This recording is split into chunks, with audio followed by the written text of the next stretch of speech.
Hi students, welcome to physics class. നമ്മൾ last ക്ലാസ്സിൽ Gauss's theorem അതിൻ്റെ ഫസ്റ്റ് ആപ്ലിക്കേഷനാണ് ഡിസ്കസ് ചെയ്തത്. ഇന്ന് നമ്മൾ ഡിസ്കസ് ചെയ്യുന്നത് ഗോസസ് തിയറത്തിൻ്റെ സെക്കൻഡ് ആപ്ലിക്കേഷനാണ്. Field due to a uniformly charged infinite plane sheet. ഒരു പ്ലെയിൻ ഷീറ്റ്, അതായത് ഇൻഫിനിറ്റ് ലെങ്ത് ഉള്ളൊരു ചാർജ്ഡ് പ്ലെയിൻ ഷീറ്റിൽ ഷീറ്റ് കൊണ്ട് പ്രൊഡ്യൂസ് ചെയ്യുന്ന ഇലക്ട്രിക് ഫീൽഡാണ് നമ്മളിന്ന് കാൽക്കുലേറ്റ് ചെയ്യാൻ പോകുന്നത്. അപ്പോൾ കഴിഞ്ഞ തവണ പറഞ്ഞതുപോലെ തന്നെ ഡയഗ്രാം മസ്റ്റാണ്. അപ്പോൾ എങ്ങനെയാണ് നമ്മളത് ആദ്യം തന്നെ ഡ്രോ ചെയ്യാമെന്ന് നോക്കാം. നമ്മളൊരു ഇൻഫിനിറ്റ് പ്ലെയിൻ ഷീറ്റ് കൺസിഡർ ചെയ്തു. ഓക്കെ, ഒരു ഷീറ്റ് എന്ന് പറയുമ്പോൾ ഒരു പേപ്പറൊക്കെയാണ് ഉദ്ദേശിക്കുന്നത്. ഇനി ഇതിലേക്ക് നമ്മളൊരു ചാർജ് കൊടുക്കാണ്. അപ്പോൾ ഇവിടെ യൂണിഫോം ചാർജ് ഡിസ്ട്രിബ്യൂഷൻ ആണ് പറഞ്ഞിട്ടുണ്ട്. സോ കൊടുക്കുന്നത് പോസിറ്റീവ് ചാർജാണ്. ആ പോസിറ്റീവ് ചാർജ് ഇതിൽ യൂണിഫോം ആയിട്ട് സ്പ്രെഡ് ചെയ്യും. ഇവിടെ യൂണിഫോം ചാർജ് ഡിസ്ട്രിബ്യൂഷൻ ആണ്. ഓക്കെ, ഇനി ഈ ഷീറ്റിൽ നിന്ന് r ഡിസ്റ്റൻസ് അകലെ ഞാനൊരു പോയിന്റ് ചൂസ് ചെയ്യാണ്, പി. ഇവിടെ ഒരു പോയിന്റ് ചൂസ് ചെയ്തു, പി. ഈ പി എന്ന് പറയുന്ന പോയിന്റിലെ പ്രൊഡ്യൂസ് ചെയ്യുന്ന ഇലക്ട്രിക് ഫീൽഡിന്റെ ഡയറക്ഷൻ ആണ് ഇലക്ട്രിക് ഫീൽഡ് ആണ് എനിക്ക് കണ്ടുപിടിക്കേണ്ടത്. ഡയറക്ഷനും മാഗ്നിറ്റ്യൂഡും നമുക്കറിയണം. അപ്പോൾ ഡയറക്ഷൻ നമുക്ക് ഡയഗ്രത്തിൽ നിന്ന് തന്നെ കിട്ടും. അപ്പോൾ ഫസ്റ്റ് സ്റ്റെപ്പ് എന്താണ്? ഈ പി എന്ന് പറയുന്ന പോയിന്റ് ആദ്യം തന്നെ ക്ലോസ്ഡ് സർഫസിലാണോ എന്ന് ചെക്ക് ചെയ്യാം. അതല്ല എന്നുണ്ടെങ്കിൽ അതിനെ നമ്മൾ ക്ലോസ്ഡ് സർഫസ് ആക്കി കൺസിഡർ ചെയ്യണം, അല്ലെങ്കിൽ ഗോസിയൻ സർഫസ് ആക്കണം. അപ്പൊ ഇതൊരു ഷീറ്റ് ആയതുകൊണ്ട് തന്നെ നമ്മൾ ഈ പി എന്ന് പറയുന്ന പോയിന്റിനെ ഉൾപ്പെടുത്തി നമ്മളൊരു ക്ലോസ്ഡ് സർഫസ് വരയ്ക്കുന്നത് ഒരു സിലിണ്ടർ ഷേപ്പ് തന്നെയാണ്. പക്ഷെ ആ സിലിണ്ടർ ഷേപ്പ് എന്ന് പറയുന്നത് ഈ പേപ്പറിൽ തുളഞ്ഞു കയറി പോകുന്ന തരത്തിലുള്ളതാണ്. ഓക്കെ, മൾച്ചിങ് ഔട്ട് ആയിട്ടുള്ള ഒരു തരത്തിലുള്ള ഒരു സർഫസ് ആണ് നമ്മൾ കൺസിഡർ ചെയ്യുന്നത്. അതിന്റെ കാരണം എന്താണ്? നമ്മളിപ്പോൾ ഒരു ഷീറ്റ് കൺസിഡർ ചെയ്തു. ഇങ്ങനെയാണ് ഇപ്പോൾ നമ്മുടെ ഷീറ്റ് ഇരിക്കുന്നത്. ഇവിടെയാണ് നമ്മുടെ പോയിന്റ് പി. ഈ പി എന്ന് പറയുന്ന പോയിന്റും ഈ ഷീറ്റും തമ്മിൽ ഒരു കണക്ഷൻ വരണമെങ്കിൽ നമുക്ക് ഇങ്ങനെ ഒരു ക്ലോസ്ഡ് സർഫസ് എടുത്തു കഴിഞ്ഞാൽ പറ്റില്ല. അപ്പൊ എന്ത് ചെയ്യും? ഈ ഒരു പോയിന്റിനെ ഉൾപ്പെടുത്തിക്കൊണ്ട് ഈ ബുക്കിന് തുളഞ്ഞു കയറി പോകുന്ന വിധത്തില് ഒരു സിലിണ്ടർ ഷേപ്പാണ് നമ്മൾ ഗോസിയൻ സർഫസ് ആയിട്ട് ചൂസ് ചെയ്യുന്നത്. ഐഡിയ കിട്ടിയെന്ന് വിചാരിക്കണം. ഇനി നമുക്ക് ഇവിടുത്തെ ഇലക്ട്രിക് ഫീൽഡ് കണ്ടുപിടിക്കാം. അതിനു മുമ്പ് ഈ സിലിണ്ടറിന്റെ ഏരിയ, അപ്പൊ ഇതൊരു ചെറിയ പോർഷൻ ആണ്. ഇതിന്റെ ഏരിയ ഞാൻ DA ആയിട്ട് എടുക്കാണ്. അപ്പോൾ സിലിണ്ടർ ആയതുകൊണ്ട് ഇതേ എഡ്ജ് തന്നെയായിരിക്കും ഇവിടെയും. സോ ഇവിടത്തെയും ഏരിയ വെക്ടർ എന്ന് പറയുന്നത് DA തന്നെയാണ്. ഇനി ഇവിടുത്തെ ഇലക്ട്രിക് ഫീൽഡിന്റെ ഡയറക്ഷൻ ഒന്ന് കണ്ടുപിടിക്കാം. ഒരു കാര്യം കൂടി, ഈ പി എന്ന് പറയുന്ന പോയിന്റ് ഈ ഇവിടെ നിന്ന് ഷീറ്റിന്റെ സെന്ററിൽ നിന്ന് r ഡിസ്റ്റൻസ് അകലെയാണ്. ഇനി ഇലക്ട്രിക് ഫീൽഡിന്റെ ഡയറക്ഷൻ എന്ന് പറയുമ്പോൾ ഈ പി എന്ന് പറയുന്ന പോയിന്റിലെ ഇലക്ട്രിക് ഫീൽഡിന്റെ ഡയറക്ഷൻ എന്ന് പറയുമ്പോൾ ഇവിടെ പോസിറ്റീവ് ചാർജ് ആണ്.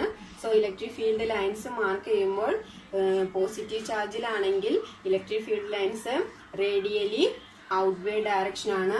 So we can draw it. ഇതായിരിക്കും ഈ ഒരു പോയിന്റിലെ ഇലക്ട്രിക് ഫീൽഡിന്റെ ഡയറക്ഷൻ. ഓക്കെ ആണല്ലോ.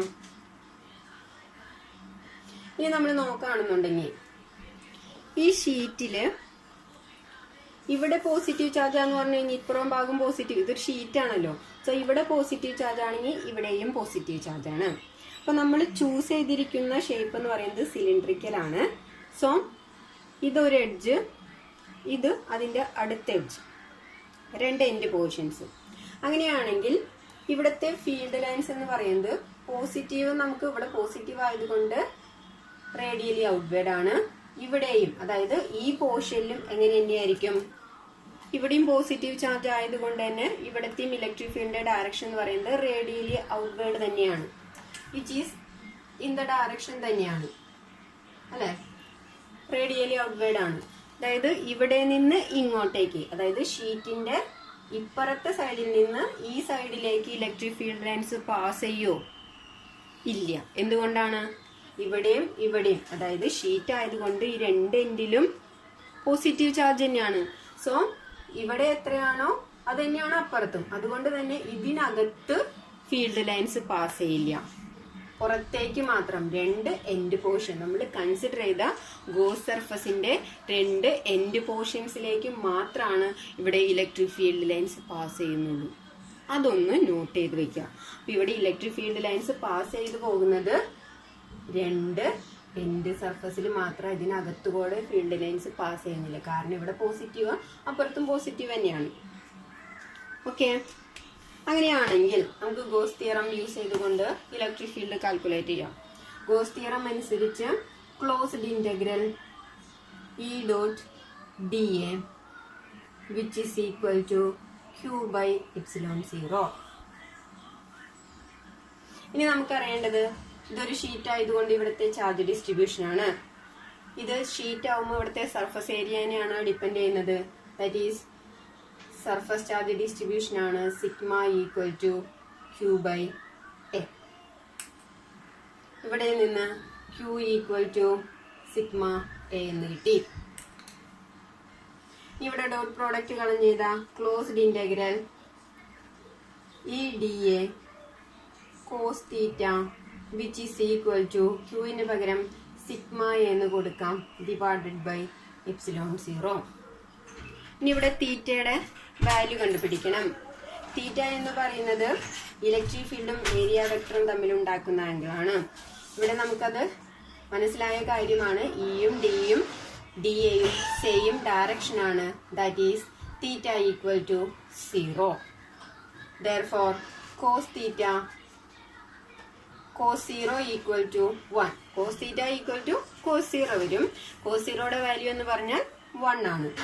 So closed integral E into d A cos 0ക്ക് പകരം 1 വന്നു, which is equal to sigma A by epsilon 0. Okay ആണല്ലോ.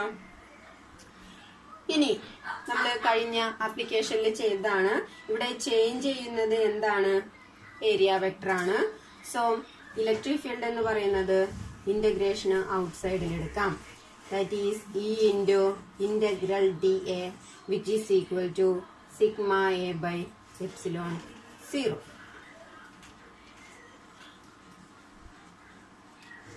ഓക്കെ, ഇനി ഇന്റഗ്രൽ ഡി എയുടെ വാല്യൂ. ഇന്റഗ്രൽ ഡി എ എന്ന് പറയുന്നത് നമ്മുടെ ഇലക്ട്രിക് ഫീൽഡ് കടന്നു പോകുന്ന ഏരിയ ആണ്.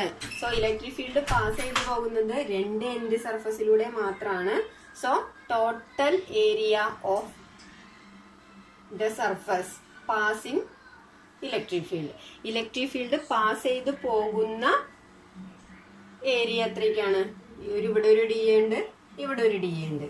സോ ടോട്ടൽ ഏരിയ, അതായത് ഇന്റഗ്രൽ ഡി എ എന്ന് പറഞ്ഞാൽ D A plus D A. അതായത് ഈ എൻ ഡി കൂടെ ഒരു ഡി എ, അതായത് ഇവിടുത്തെ ഒരു ഏരിയ കൂടെ പാസ് ചെയ്യുന്നുണ്ട്, അതായത് ഡി എ പ്ലസ് ഇവിടുത്തെ ഒരു ഏരിയ കൂടെ പാസ് ചെയ്യുന്നുണ്ട് D A. So electric field pass ചെയ്ത് പോകുന്ന ടോട്ടൽ ഏരിയ എന്ന് പറഞ്ഞാൽ D A plus D A, that is 2 D A. Okay, അപ്പൊ എന്തോന്നു? ഈ ഇൻറ്റു ഇന്റഗ്രൽ ഡി എക്ക് പകരം 2 into d A which is equal to sigma a by epsilon 0. ഇനി ഡി എ എന്ന് പറയുന്നത് ഏരിയ തന്നെയാണ്. ഇവിടെ എ എന്ന് പറഞ്ഞാലും ഏരിയ വെക്ടർ തന്നെയാണ്. സോ ഡി എ ഈ എയും ക്യാൻസൽ ചെയ്ത് പോകും. നമ്മളിവിടെ ഡി എന്ന് എടുത്തുകൊണ്ടാണ്, ഇവിടെ എ എന്ന് എടുക്കുകയാണെന്നുണ്ടെങ്കിൽ കറക്റ്റ് ആയിട്ട് അത് ക്യാൻസൽ ചെയ്ത് പോയേനെ. അത് 2a എന്ന് വരും. നമ്മളിവിടെ ഡി എന്ന് സ്പെസിഫൈ ചെയ്തു പോയി, അതുകൊണ്ടാണ്. അപ്പൊ നിങ്ങൾ നോട്ട് എഴുതുമ്പോൾ എന്ന് എടുത്താലും കുഴപ്പമില്ല.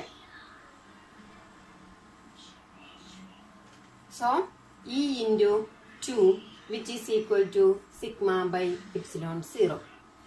ഇവിടെ നിന്ന് ഇ എന്ത് വന്നു? E equal to sigma by ഈ 2 ഇങ്ങോട്ട് വരുമ്പോൾ ബൈ വരും. 2 epsilon 0. So in the case of a charged plane sheet, E equal to sigma by 2 epsilon 0.